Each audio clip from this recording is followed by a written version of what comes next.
One.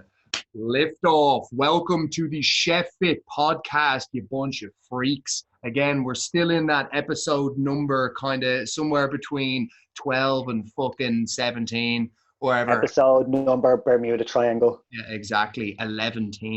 How do we Definitely do that? 17. You know it, son.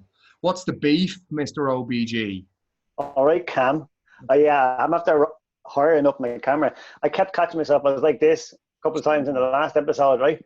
Like goofing off, falling back.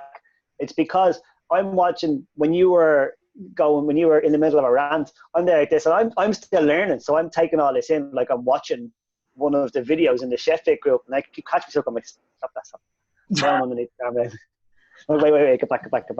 He's fucking melting, folks. Someone ever watches this on YouTube, just someone make a compilation of Peter just melting in the back.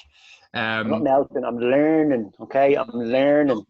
Soaking it in. You have to become a sponge to soak it up like a sponge. There you go. That's what they say. That's what I say anyway. No one's ever said that before. Anyway, we're talking about old people. No, we're not. We're talking about basically how a chef's perspective changes after the age of 30. Now, it doesn't have to be after the age of 30, but it changes as you get older. That's what we're discussing today. I think this is a real important thing. This is something I was thinking about earlier on. I did a couple of videos on it recently, and I was writing about it, and I'd really thought about it from especially a lot of the chefs that I talk to, the good majority of the chefs that I talk to. Like, the majority of chefs that I speak with are over 28. They're between 28 and 45. Yeah? A lot of them fall in that range. You're in that range, Peter. So, yeah, 30s. Yeah, exactly. So when I talk to these guys, a lot of the time it's a case of I've been in the industry for years. I've been burnt out at times. I've had to make changes in my career. But however, my body is in bits, my mind's in bits, my life is in rag order, and I'm getting married or I'm about to have a family. And fuck, man, like I don't know if I'm able for that. I don't know if I'm going to have the energy to play with the kids. I don't even know if I'm in the health. Like my health is at a point where we could even conceive a child, which is a real deal, you know? Yeah. Like I talk to a lot of chefs who they're, you know what I mean? They're concerned about their wives' health, concerned about their own health. You know what I mean? They're applying for IVF, all of these things. And these are all health-related factors, What I want to talk about is the fact that your perspective will change over time from this fun-loving criminal at the start of your career where everything's a fast life and everything's adrenaline and you don't give a fuck and you can get away with the madness, and then over time that catches up to you and you have to get it sorted. But unfortunately for a lot of you, it's nearly impossible to get sorted. Well, it's not impossible. It's very, very difficult to get sorted. The person I want to ask about this is the man beside me and there isn't actually someone in the room. I mean, the lad beside me. Come on out here, bring out the gimp. Gimp to sleep. I keep him under the couch. No, I want to ask you, Peter, because this is you are the prime example of this, of someone who did have, you know, the crack, let's say, in your chasing numbers, big time, yeah. So, like, I've been cooking longer than that. Yeah, and it does start off you chasing numbers, you know, that way, and then you kind of realize that that's what's killing you, basically. You know, that's the long and short of it, you know. Yeah. So you eventually realize some people it happens all of a sudden, some people it happens over time. With me, it happened over time because, you know, switching jobs wasn't working and, you know, missing this, that, and the other. Like, but around the 30 mark, it's when chefs start to wise up. What was the turning point for you? First off, actually, before we even get into that, like, tell you what was what age did you start cooking? 16. So obviously you're learning your trade for those first handful of years. When you get up to a moderate level, early 20s, what is that focus throughout your 20s? What are you thinking about? What's your priority? What you're thinking about then, it's different for a lot of people, you know, but my priorities work-wise was getting a better job, not about the job that I was working in at the time in particular, you know, about getting a better job, getting better numbers, getting more notoriety, and living the rock star chef life.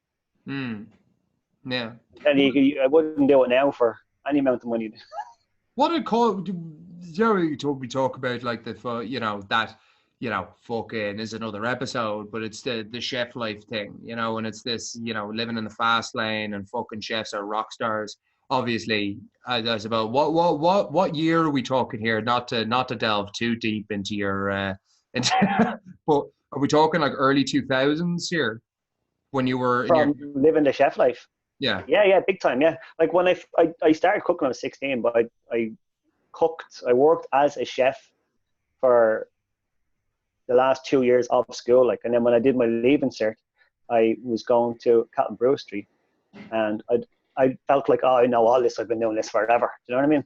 And the reason why chefs get pulled into it really easily, or people that have access to become a chef, is that when I finished up, all my mates were, going for applying for trades, going for electricians, sparks and plumbers and stuff like that, and carpenters.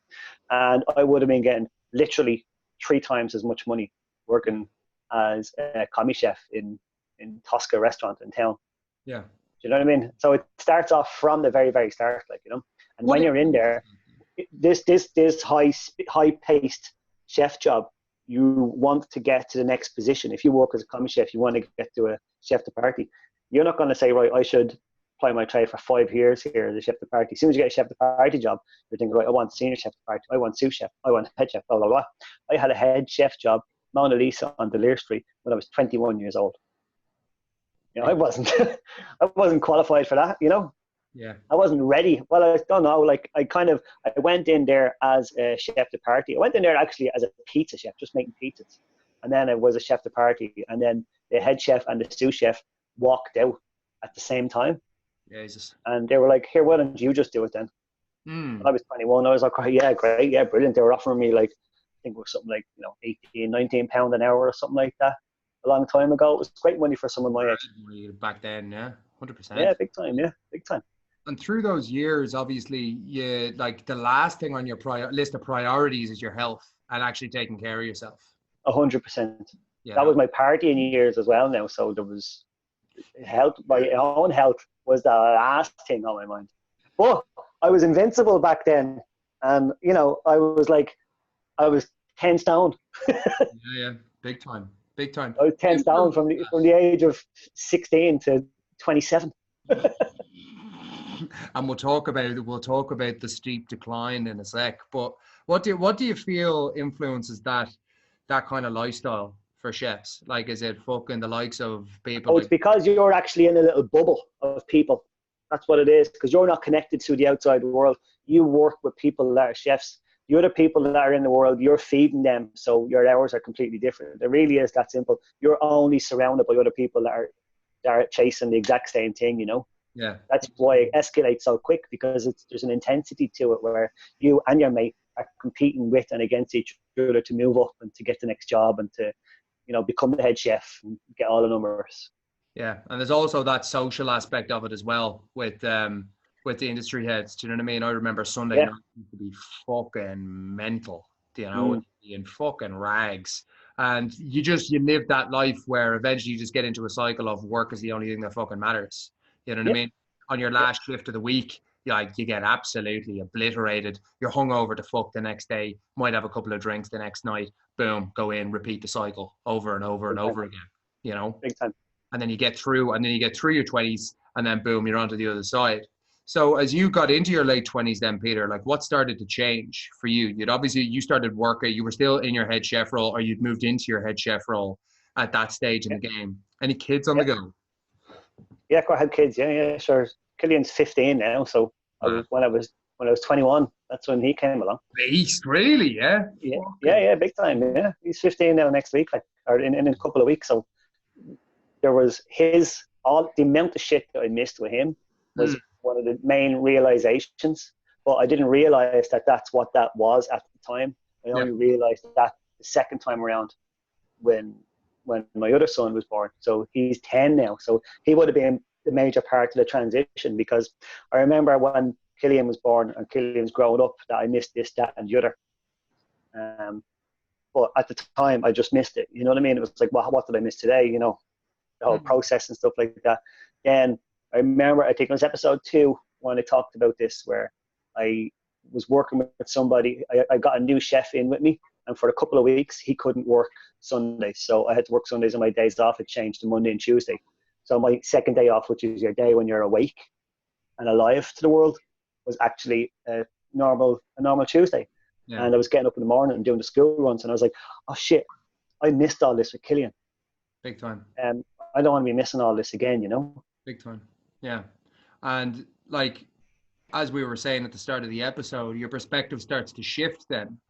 And when you realize that you're missing these things, I'm sure that you start to question potentially where you've gone in your career, where it's like, oh, is this really what it's about? Yeah.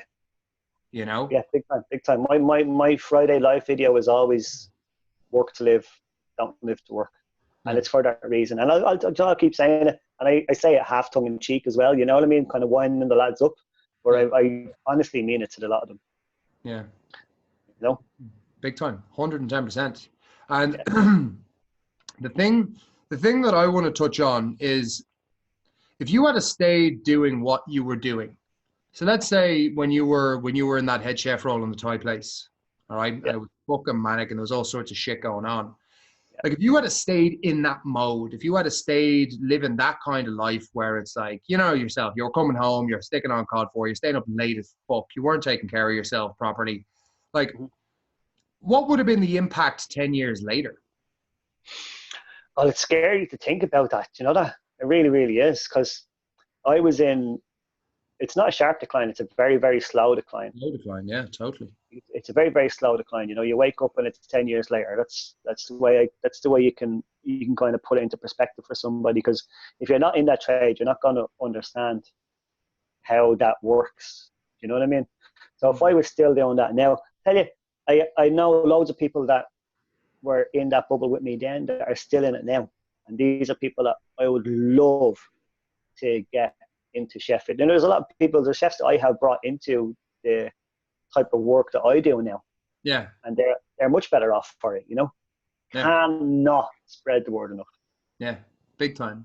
Like, I think when you're thinking about these things change, like obviously for you, it was seeing your second son grow up. It's like, fuck, like I can be, this stuff is really, really, really important and I'm missing out on it. So there's the career thing. I also think on the other side of this though, there's also the taking care of yourself thing. It's the what are you doing to take care of yourself aspect. And that didn't come until a good while after getting out of the industry. Totally. And even if you think about what you were like before Chef Fit, obviously you had the time. Obviously you were spending time with the lads and whatnot at that stage in the game, but you weren't living life to the full potentially. Nope. You know, you weren't living life to the full. And obviously you recently you'd done a Spartan race. You know what I mean? You're on the bike consistently. Like you're doing things that you weren't doing over a year ago. Yeah. Of course. Yeah, so, big time. I think for a lot of chefs, you get used to living this life of quiet desperation, especially as you get older. You kind of you accept it.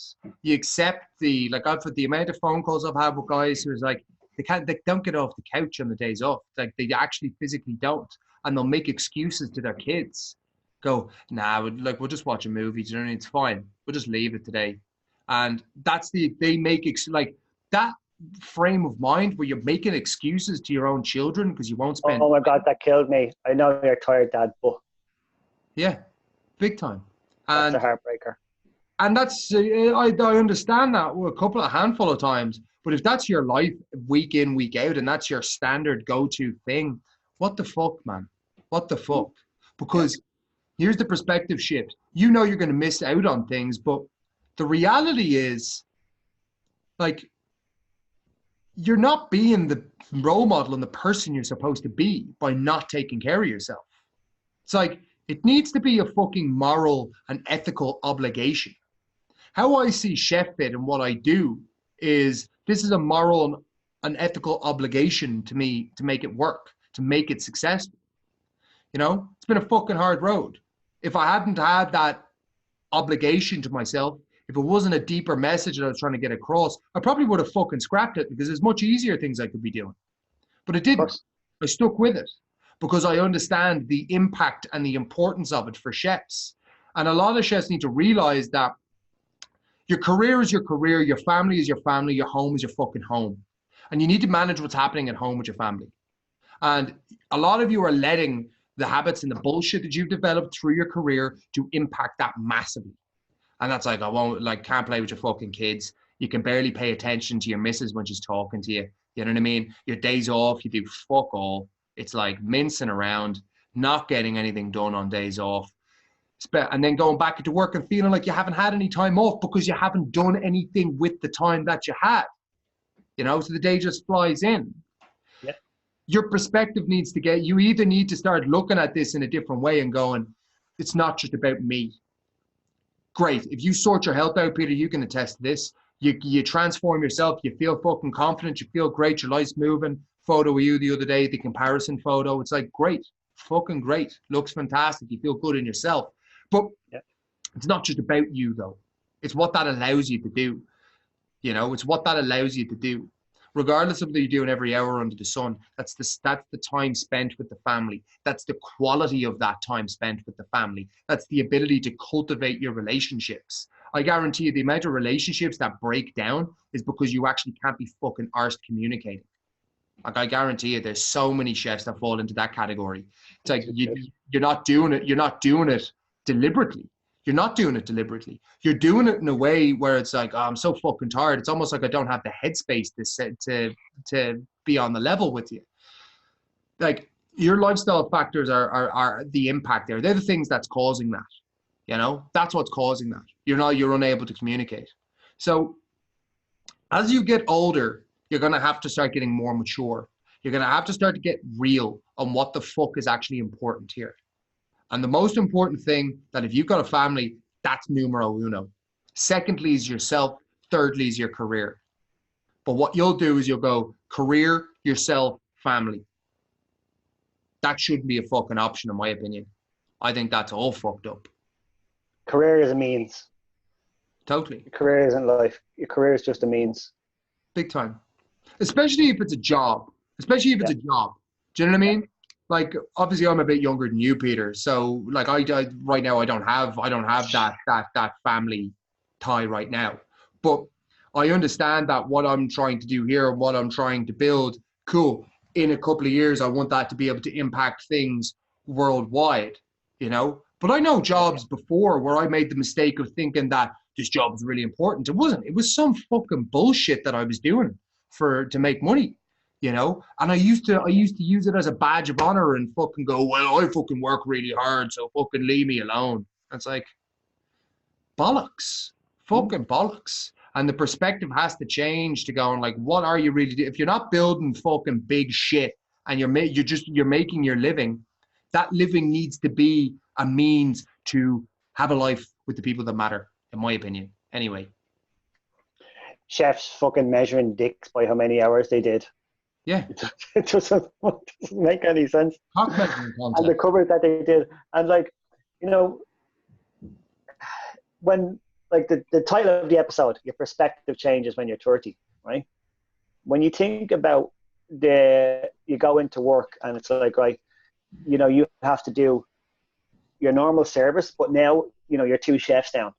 When you're younger, you're like, right, great, this is great. I'm going to be up the absolute fucking giggers and I'm going to kill myself for this cunt that wouldn't do anything for me, you know? But then you get older and you go, hold on a second, you want me to do that? For what? Yeah. No, of course not. Totally. And it is, you know what it is? It is just maturity. That's all it is. You'll be able to step back and have a look at it. It was when I got out of it. Now, you know, I was out of it a long time before I started to look after myself. I mean, you know what I mean? It wasn't as simple as soon as I finished working in restaurants, I was like, right, that's great. I'm going to start looking after myself. I'm going to go to the gym. I'm going to eat well. No, them habits carried over into when I started working the daytime. It's all a process, and I'm only halfway through this process of, you know, sorting myself, prioritizing myself, my family over everything else. Big time. I think you would have, sir. I think you would have. Like, from what I can see, the reason I say that I'm going to say this is because if that had been the other way around, I think your perspective would have shifted, got a lot clearer if you would have taken care of yourself sooner. Like, there's lads in the group now. I think I'd say, like, there's been at least fucking 3 of the boys in the elite group who have made that. Like Gordo is a good example. Like I talked to, like Gordo is a great example. He was fucking in the shits in work, man. He was fucking doing. I spoke to him first. He was like, "Yeah, man. Like I need this. I want to do this. Fuck me, man. Like I'm under pressure." You know, and he was under pressure. He ended up in fucking hospital in intro week because he was under so much pressure on work. It's like, man, like someone's got to fucking, like, what the fuck? You know, after a couple of weeks of being in the elite group, you know, dude lost 12 kilos in 4 weeks, completely transformed his fucking, you know, energy going through the roof, feeling way more confident. The anxiety starts to go away. And then all of a sudden, he's able to get up and play with the kids on the days off and stuff. And then he's going, fuck, man, this is what I want to be doing. So then he moved into contract catering, and he's gotten a fucking great role in contract catering with the company he used to be with, as opposed to getting absolutely fucking drilled up the hole in some busy pub in town. You know what I mean? It's like, that's a fucking hiding to nothing. But the key thing that I'm trying to get across here is that he shifted his perspective by taking care of himself, because you get to see what's important. You see what's important. And there's a lot of value that you take care of yourself. Therefore, you have more energy, you have more motivation, and you're happier. And then you understand that it's like, cool, I can make myself even happier because I've got this energy and motivation. I can apply it in my family life. I can apply it in my personal life. Then the work becomes a secondary factor. And that's like, okay, cool. Now all my work needs to be is a way of basically fucking, what's the word I'm looking for? Accommodating that happiness. And it stops becoming about, well, just on fucking, you know, I'm just going to drill work all the time. And that's the only thing that matters.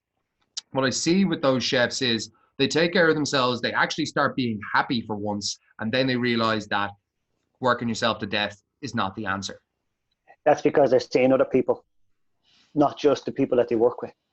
Yeah, yeah. I mean, like this, you know, we look back on this in 2 years as a crazy social experiment where all of a sudden you have chefs opening up to each other. There's no other scenario where that happens. You know what I mean? Only in Chef Fit. And you can ask any chef out there. There is nowhere else where chefs are going to open up to each other. And that's not the only reason. As you said, you know, with maturity, you know, Gordo, for example, probably would have found his way out another time. But he definitely, this time around, found it out because of people that are working in it and because of all the chefs that are here with us, and we're all doing it together. I didn't even know where the problems were. Yep. I just thought I was special. Yeah. Big time. My scenario was special, but it turns out straight away, it wasn't just me. That's mental. And you can work more with that because there's loads of other people there that are doing the same thing. Even just talking about it and asking people questions about it. Was it Niall? Wasn't it a couple of weeks ago? I was here, look, I'm going to have to get an offer a job. Where it's like, you know, $5,000 in the difference, but I'll take, you know, I'll have me nights and me weekends back, and I'll have time with family. And I was like, this isn't even a question. Just go and fucking do it, you know? Yeah, big time. But before, if you don't have the tribe to bounce these ideas off and to see loads of other perspectives and chefs actually opening up and being honest with each other and advising each other, that's not just the 5 people that you work with. It's a pretty special thing, you know? Mad. It's fucking mad. Something I totally underestimated because I thought it was a given. I thought chefs would be aware. I thought that people would know what's going on in the industry. No one fucking. No, but then you're admitting to weaknesses. Madness. Yeah. You want to be. That's what it is. We'd be admitting to weaknesses because you have to put up this strong hashtag chef fit armor and say, oh, no, because if you start to show weakness, then somebody else is going to chop your head off and then they're going to become the king. Yeah, big time. Which is that throne is important, which it's not. Yeah, totally. And that's the thing about fucking, I think that's really what the mental health stuff that comes in now. Obviously, we're fucking going off topic, but fuck it. It's like the mental health stuff that is so. It's fucking bang on topic, man. You know, that's so rife in this industry. It really comes down to the fact that no one's fucking talking about it. No one communicates. Everything is about who's the fucking best. And it's like, what are we on about here? So when I look at the chef community, it actually, when you think about it, and I think about that WhatsApp chat where like you could have a fucking 150 messages going off about lads, you know, talking to each other about career and fucking making good choices for themselves. And you see the positivity. I also see the lack of judgment. There's no judgment in that group either. And then I look on other chef groups on Facebook and it's full of cunts. Yeah. Do you know what I mean? Like I used to because for them to not be a cunt is showing weakness again. 100%. Or what we think is weakness, but it's not. It's a strength to be able to admit stuff. Vulnerability is a strength. Vulnerability is a strength. Yeah. That's why I'm willing to put myself out there for the message. And I cop a lot of fucking shit for it. I cop a lot of flack off a lot of wank bags, you know? But I know the truth. And I know that the fact that they're even saying that to me probably means that they need my help more than fucking anyone, you know? That they need to be in the tribe. But like, again, you can't be saved. But what I do see... Only today, Cam, another proof of that was when I put up a message this morning. I just wasn't feeling it, you know? Totally. And I put up a message. And all I said was, anxiety is through the fucking roof. And that's all it was. And I instantly felt better having just said that out loud. Chefs just wouldn't say that out loud. You wouldn't even recognize, you wouldn't give it the time of day because you're too busy. And within a minute, I had 3 people going, give me a shout, call me. Yeah, big time. You know? Fucking powerful. It's powerful. Oh man, it was whopper. This isn't. I hadn't even put the phone down, and Opie said, "Here, just here, call me for a chat, man." I'm right there.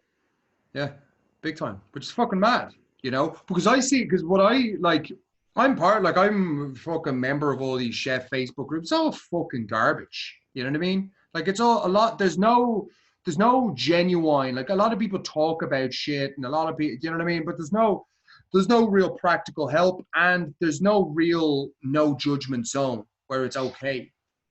You know, I think when you're there in that community and you're there for each other and we're all there to fucking make each other better, like it's a very, very special thing. And I think it's very rare, to be honest. I think it is very, very rare. Yeah, I think it's absolutely, completely rare. I can tell you. I don't say this just because it's I want people in the group. If you're a dick, I probably don't want you in the group. But I know for a fact that guys with problems, like they need that. They need it. It's like it should be a fucking necessity, because it's very powerful in changing your life. And if you do want to change your life, it's like, and you're getting to that age, I don't think you have another option. If you feel that your lifestyle is impacting the rest of your life, I don't think you have an option other than to fucking do something about it. And chef is probably the best answer to that question. So yeah, that was a pretty decent episode. Oh, I love it. I love a deep episode. Yeah, deep shit.